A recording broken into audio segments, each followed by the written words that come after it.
Fish అని ఒక title చూడండి అది. సో ఆ పిక్చర్ యాజ్ ఎ డైరెక్టర్ పెద్ద హిట్ అయింది ఆయనకి.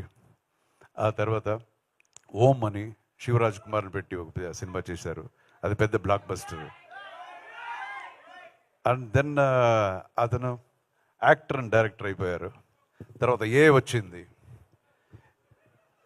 అది పెద్ద బ్లాక్ బస్టర్. ఇంకొక సినిమా టైటిల్ చూస్తే ఇంతే, మీరే అర్థం చేసుకోండి అని చెప్పేశాడు ఆయన. సో అందరూ జనం అంతా ఇది సూపర్ అని వాళ్ళే టైటిల్ పెట్టేశారు, అది సూపర్ హిట్ అయిపోయింది. సో ఇప్పుడు కూడా రీసెంట్గా ఒక మూవీ చేశారు, అది ఎలాగ టైటిల్ చెప్పడం అని తెలీదు. సో ఆయన టైటిల్ ఎంత వ్యత్యాసంగా ఉంటుందో ఆయన సినిమాలు కూడా అంతే వ్యత్యాసంగా ఉంటుంది. అండ్ ఓన్లీ పబ్లిక్ మాత్రమే కాకుండా ఈవెన్ డైరెక్టర్స్, పెద్ద పెద్ద డైరెక్టర్స్ కూడా ఆయన ఫ్యాన్స్, కల్ట్ మూవీస్. అండ్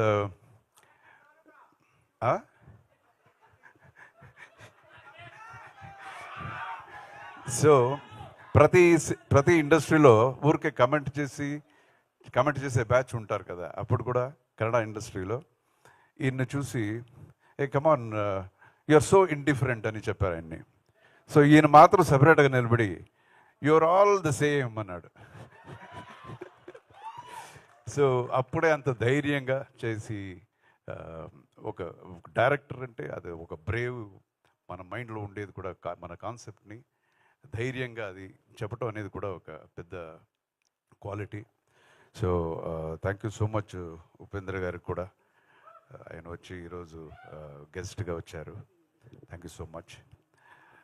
ఇప్పుడు coming to our Seetha Payanam,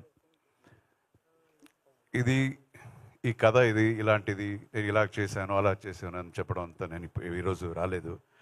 ఎందుకంటే అది మనం చెప్పడం కన్నా జనం చూసి అది బాగుంది బాగలేదని వాళ్ళు డిసైడ్ చేస్తారు. I just want to talk about my artist and my technicians. ఈ సినిమా నేను యాక్చువల్గా స్టార్ట్ చేసింది ఫర్ మై డాటర్. నా డాటర్ కోసమే ఈ సినిమా స్టార్ట్ చేశాను. ఆ తర్వాత ఎలాంటి కథ చేయాలి అనేదంతా వచ్చింది. అండ్ ఊరికే నా డాటర్ కదా అని ఒక సినిమా తీయాలని రాలేదు. ఐ సా ద డెడికేషన్, ఒక సినిమా పట్ల ఒక ఇంట్రెస్ట్, అది చూసి I thought I will present her something, ఒక సినిమా ప్రజెంట్ చేద్దామని ఈ పిక్చర్ స్టార్ట్ చేశాను.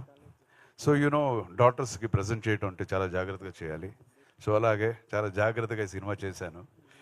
సో జనానికి ఇది నచ్చుతుంది అనే నమ్మకం నాకు చాలా ఉంది.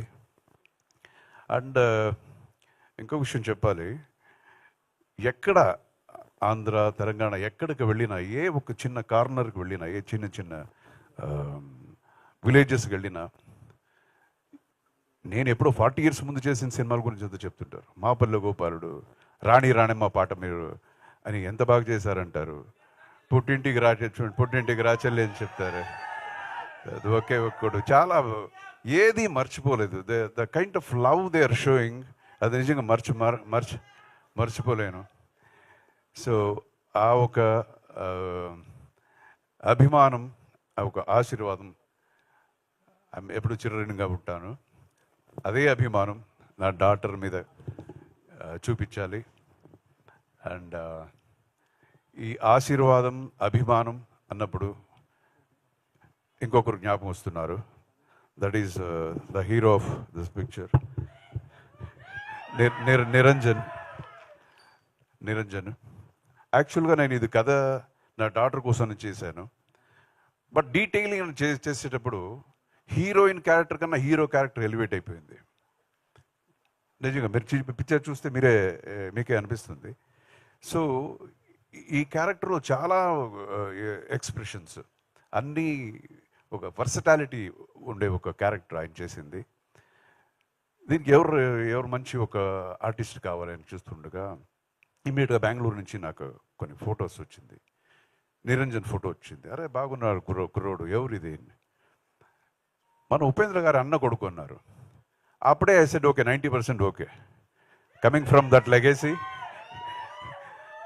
అండ్ తర్వాత పిలిపించి దెన్ ఆయన్ని ఈ పిక్చర్లో యాక్ట్ చేయించడం జరిగింది. And I want to tell about him. He's a wonderful, ఆయన హైట్ గురించి చెప్పక్కర్లేదు. Is a very good actor, చాలా మంచి ఫైటర్, డాన్సర్. కన్నడం అయినా తెలుగులో వన్ పేజ్ కూడా డైలాగ్ చెప్పేస్తాడు. సో ఆ ఒక తపన అనేది ఉంది. So I wish him all the best, the great future for both hero and heroine, my daughter. And ఈ పిక్చర్లో సత్యరాజ్ గారు